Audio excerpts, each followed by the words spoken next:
So mine was from February 20th, 2003. This was still, I mean, there's still, like, exactly how you were talking about how, like, everything kind of feels like it flows together. There's nothing, like, that took too long. 2003 was still a good time for them. Yeah, the show wasn't, like, dragging on or anything. The show opens with The Rock, and this is, like, I feel like, I don't know if this was just at the beginning of Hollywood Rock, but it feels like 2003 was definitely Hollywood Rock. Because it's not, it doesn't feel like everyone's booing him yet, but he's like, this promo is him, like, pushing them over the edge to fucking boo him. He's, like, just doing all of his stuff. Yeah. He's, like, yelling. He, like, goes to hit his catchphrase, like, he's, finally, and then he just stares at the crowd because they're doing it with him, and he's pissed. He's like, whoa. You don't do that shit. And he's going on about his old routine, but he knows he wants the fans to decide if they're going to boo or cheer him, because this whole beginning segment is just them, like, being mixed. He's like, you're going to decide. And if you just don't decide, if you decide to boo me, you can't do the Rock's catchphrases with him anymore. And then he shits on Hogan a little bit, and then he gets a phone call. He picks his phone out of his pocket. He says, "Hold on a minute, please. Can you please be quiet? I got to take this call." He was really good at being a shithead. He was such a. This is like prime, just like piece of shit. That's Rock. Maybe his best run. I think Hollywood probably might be his best honestly, run. I think so too. I think like I feel like it was like he was like I don't know if I'd say if he was in his prime wrestling wise, but like he was fucking great still. He was bumping like crazy. He bumped for the Hurricane during Hurricane, right? So he bumped for the freaking Hurricane. And like his promos, this was like he was like such like. It was funny, but it was still like, wow, this guy's a piece of fucking shit. Yeah. He's like making the crowd listen to this phone call that he's on. He's talking about business. And then he says, you know what, fine, I'll hang up. I'm sorry. He said, you want to boo The Rock because he's sold out, because he got too big of a head? And he says, I want to whoop Hulk Hogan's ass. And he just keeps shitting on him. He says he can't wait to get the fuck out of this city because he does it all the time. And then he said, if you smell. And he says, you can't do the catchphrase with The Rock. What The Rock is cooking. And then he leaves. Just real quick. Get that out there. He just hit it real quick and left. And then up next we had first match, Chris Benoit against A-Train, which it wasn't the match that I thought it was, because the one Benoit A-Train match that I remember involved, I think it was A-Train, there was a chair, and I remember Benoit being backdropped head first onto it. Yeah, I actually remember that. Yeah, I don't know why that happened. It wasn't this match, though. This was like a short match. Benoit got a quick roll-up pin. A-Train was getting a crazy push in 2003. They were really trying with him. Absolutely trying with him. He was very hairy, though. Yes. So, and he had nipple piercings. He did have. And you know what? He probably still had the Prince Albert as well. Oh, absolutely. I wish they would have proven that he had that. I feel like that would have helped the Prince Albert Cowards. gimmick, last a little longer.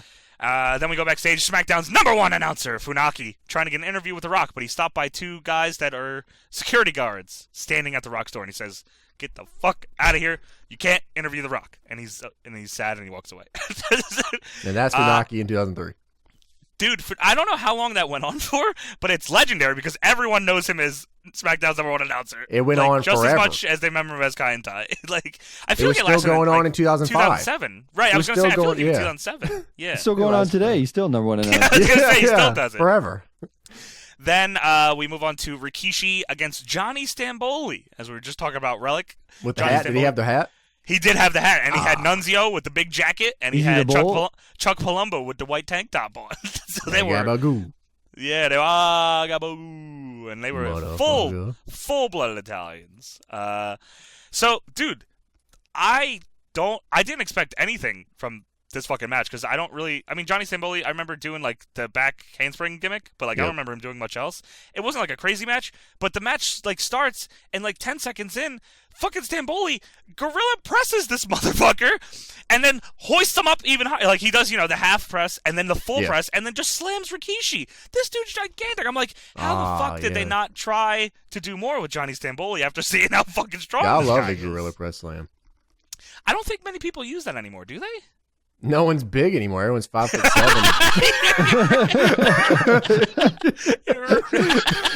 You're right. True. Nobody can do it. Yeah. You don't think Braun can do it? No, Braun probably drop a motherfucker on his head. Yeah, Wardlow does it. Dude, Wardlow's... I can't wait to talk about Wardlow. Yeah, Wardlow. Sweet, man. I fucking love Dude, Wardlow. He fucking rules. Yeah.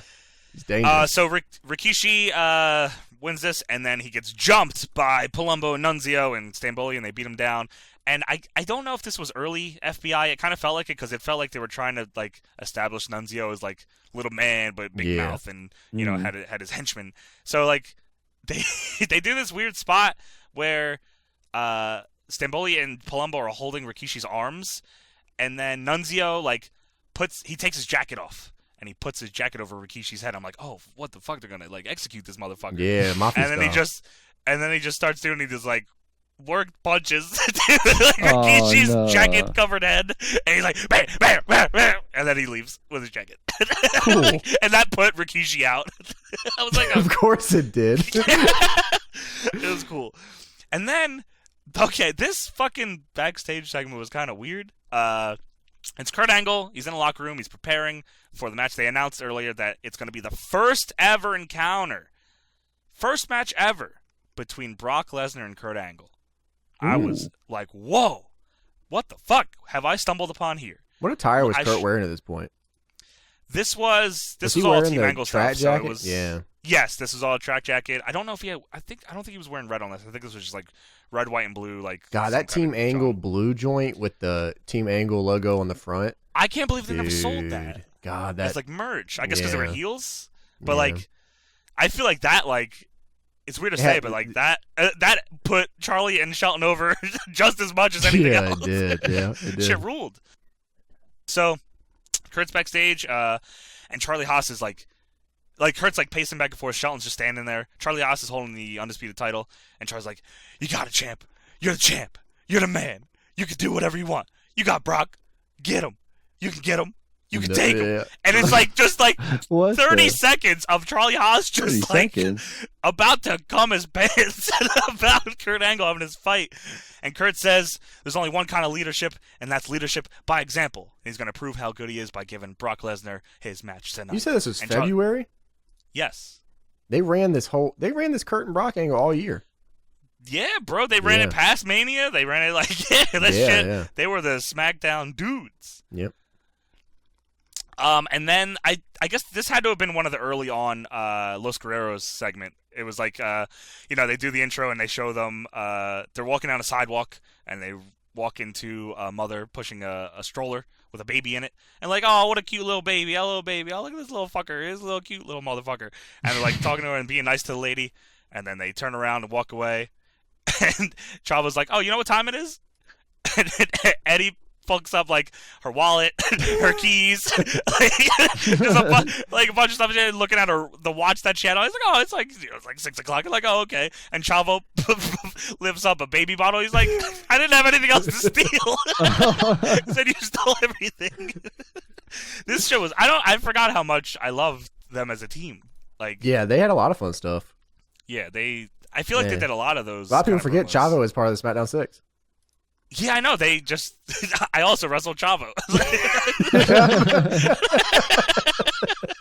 That's just how it is in the life of Chavo Guerrero.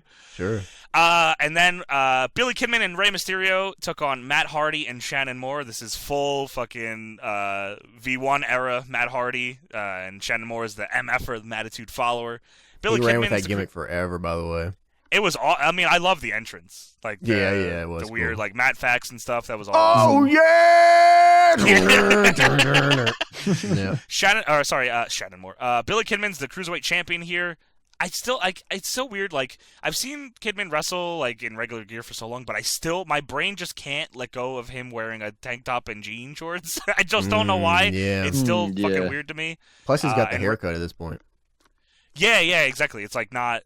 It's still a little long, but it's like still like it's like slick back, weird looking. See, and fast forward a few months, and he has a full on. Oh, the full shave. Oh shit. Okay, yeah, he hadn't given it up yet. It's February. He's still chilling. Yeah, and Rey Mysterio's still doing the sweet fucking pop out of the floor entrance. That rooted these, I'm sure. Oh yeah. And this is leading up to someone's got to do the Cody Rhodes entrance with Rey coming out the ground. He's got to come up in slow motion, so it's got to be like harnesses on him so he can float down.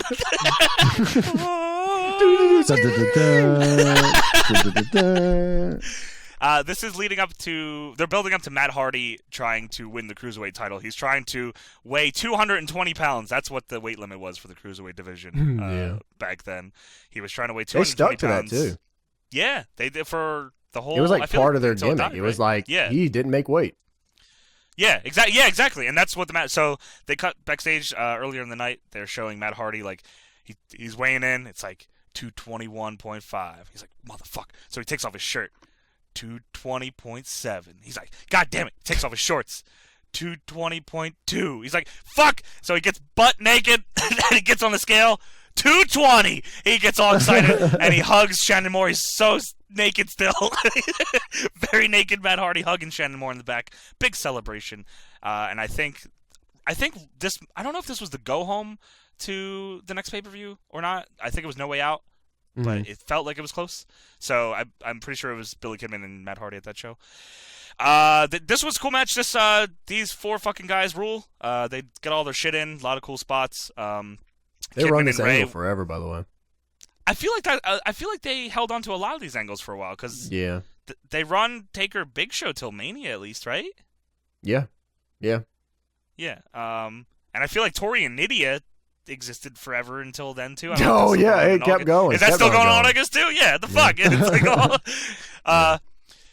like Billy and Ray obviously work well together. They teamed in WCW, so that's just great. And Matt and Shannon obviously came up together as well. So it was just a good combo. Not too long of a match. Matt Hardy won. He pinned Billy Kidman in the match after distraction from Shannon Moore. Like him and Ray were fighting on the outside. Cool stuff. Then we go backstage to Michael Cole and Nathan Jones. That man, let me tell you about Nathan Jones. So Nathan Jones is Australian Nick Gage, as according to this promo.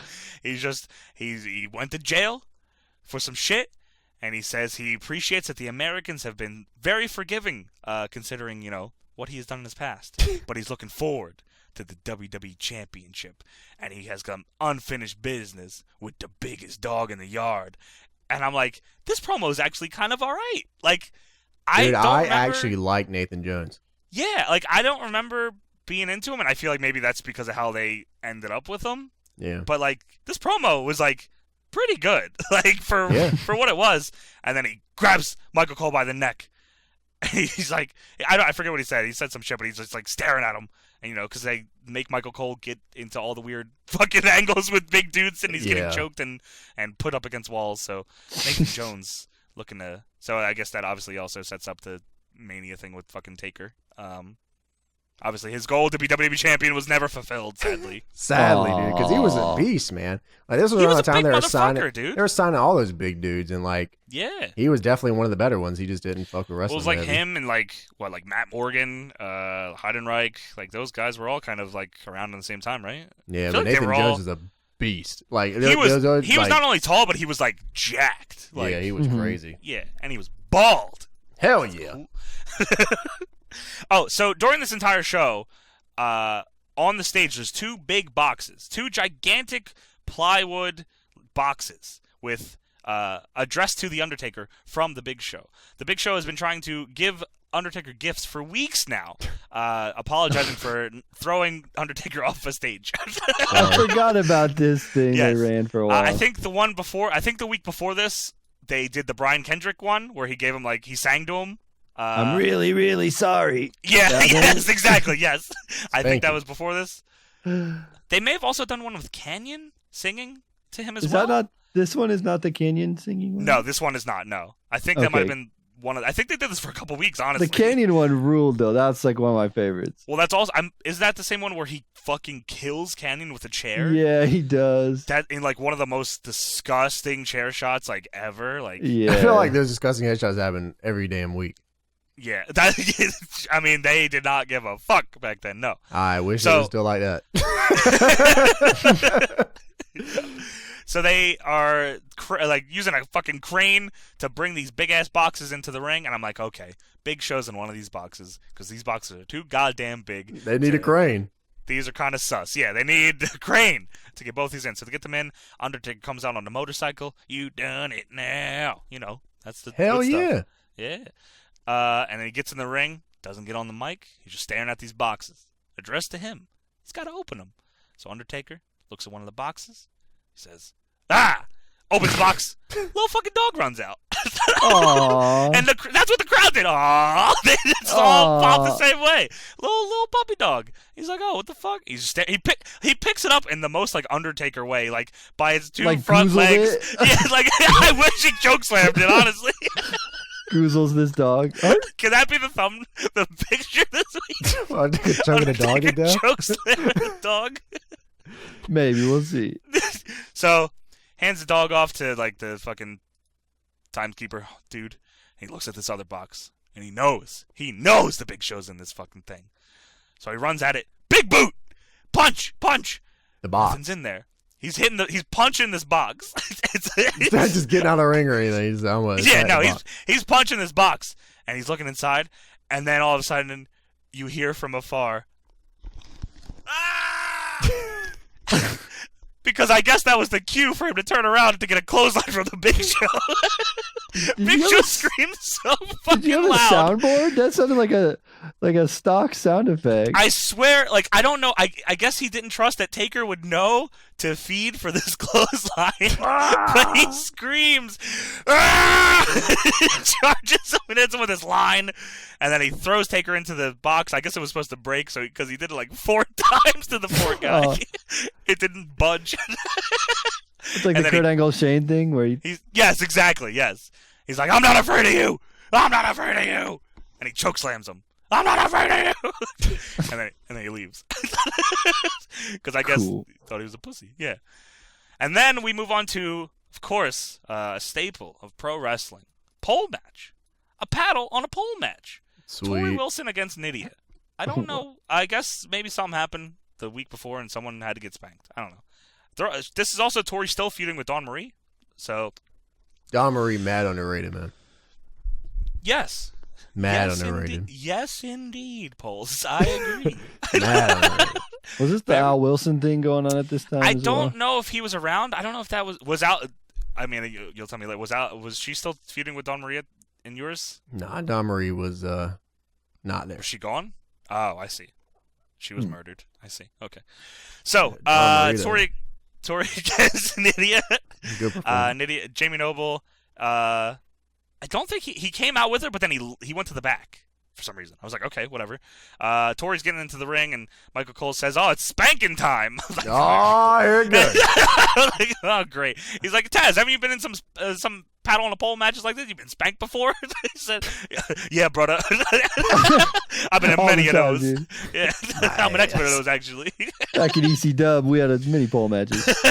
So, Jamie Noble, who didn't come into the ring, comes back to the ring to help Nydia win.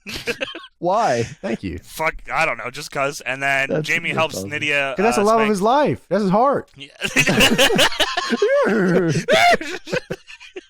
Dude, Nydia.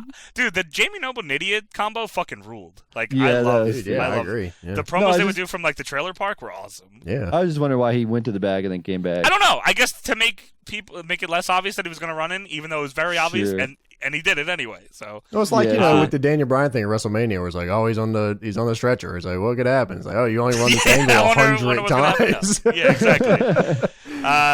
So Jamie helps Nydia spank Tori with the paddle until Funaki runs out to make the save.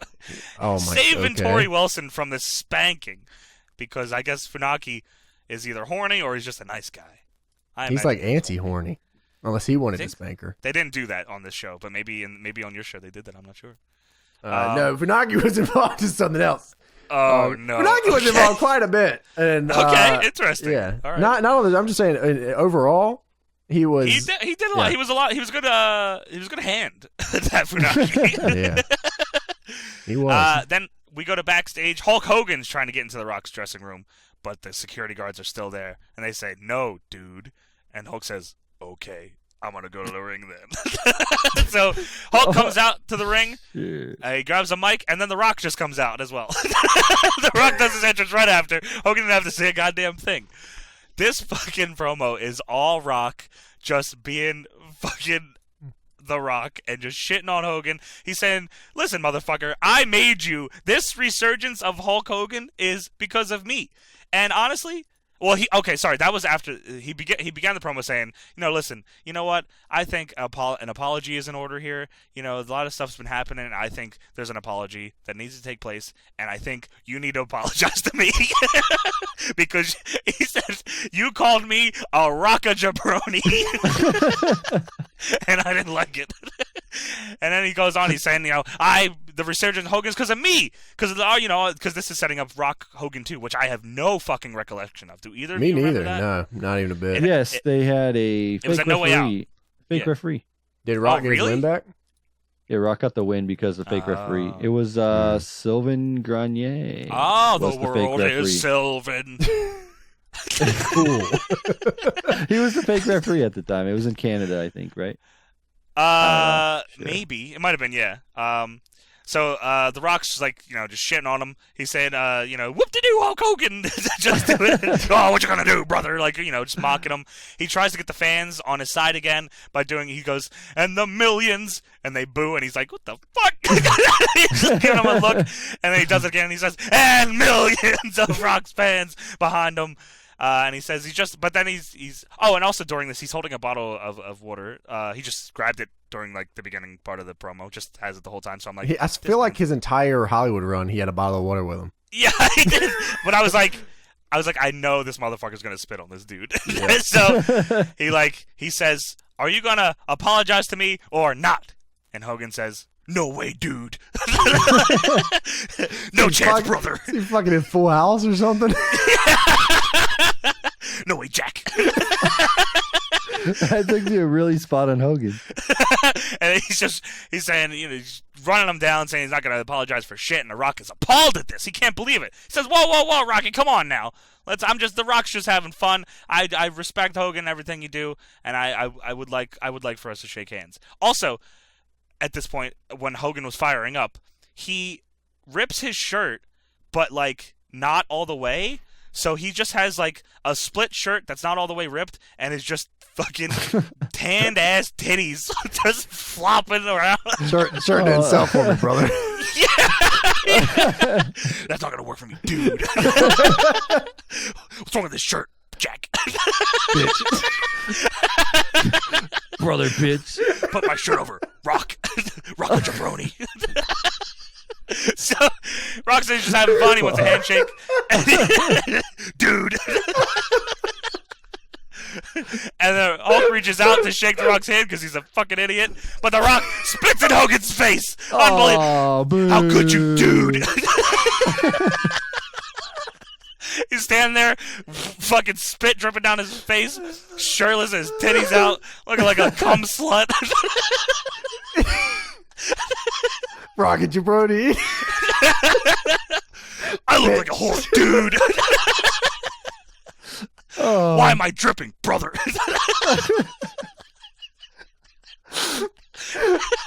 I never knew I needed a Johnny's Hulk Hogan impression in my life. So that's over. And then in the ring, Brock and Kurt and Team Angle setting up for this big main event. They're doing, tail of the tape shit, comparing Brock and Kurt's stats. I'm like, oh, fuck, this is sick. And then when Kurt came out with Team Angle, I was like, oh, and I guess Paul Heyman is with him too? Because I guess everyone that Brock feuds with, just Paul Heyman is also there. Yeah. Because, why not? So Kurt comes out with Team Angle and Heyman. I'm like, oh, this match isn't fucking happening, is it? So Kurt gets on the mic and he says, you know what, Brock, I am going to give you your match tonight. The crowd pops. He says, after you can go through Shelton Benjamin. Oh. But then you can't go through Shelton Benjamin unless you go through Charlie Haas. Oh. So Brock's got to run the Team Angle gauntlet. He's going to run a train. Yeah, he's going to run a train on these motherfuckers. So he beats Haas with an F5. And Kurt's pissed off, but Kurt tries to fire up Shelton by smacking him in the face and headbutting him. Inokiism lives. I was like, what the fuck? This dude's Angle, big Inoki guy. He is high as hell. So Shelton gets in the ring. They talk about Heyman screaming, "You were roommates! You were roommates with him!" Because Shelton. Oh, true. Yeah, they bring that up a lot.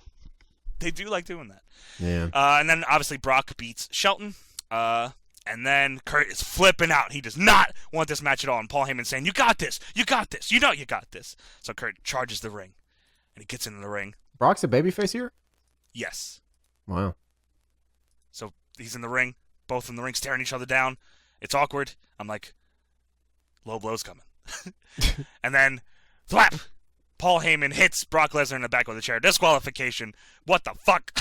I'm pissed. But then Brock fucking tries to go after Heyman. He's got him all gripped up because I guess the angle is Brock says he's going to F5 Heyman. He hasn't F5'd Heyman since, he hasn't done it yet. Heyman's turned on him and been fucking with him since he turned on him with Big Show. He hasn't F5'd Heyman, so he's gonna F5 this motherfucker.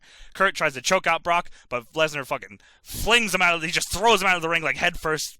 Kurt takes this crazy bump, and then Brock grabs Heyman, and he got him up in the F5. And, of course, Brock takes 20 fucking years to try to do this F5, so Team Angle has enough time to jump him from behind. And then Kurt and Shelton and Charlie beat the shit out of Brock, and Kurt puts him in the ankle lock, and he's going to make him tap out. He's trying to break his ankle. Break his goddamn ankle, but Brock won't tap.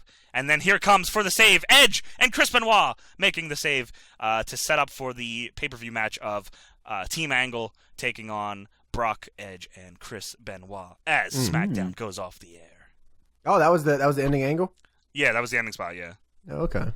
It was a good show. Honestly, I enjoyed it. It wasn't like nothing like no like 5-star like classic matches or anything like, but like all the Rock and Hogan stuff was fucking great, and Brock and Kurt are always cool to watch. The Cruiserweights are still killing it. It was a fun episode. They're still doing weird stuff with women, but whatever. Yeah. Don Marie's not cheeked up enough. Whatever, it's cool. Funaki making the save. Funaki once cheeks himself. I wish that's where that angle went. I don't think it does. Yeah.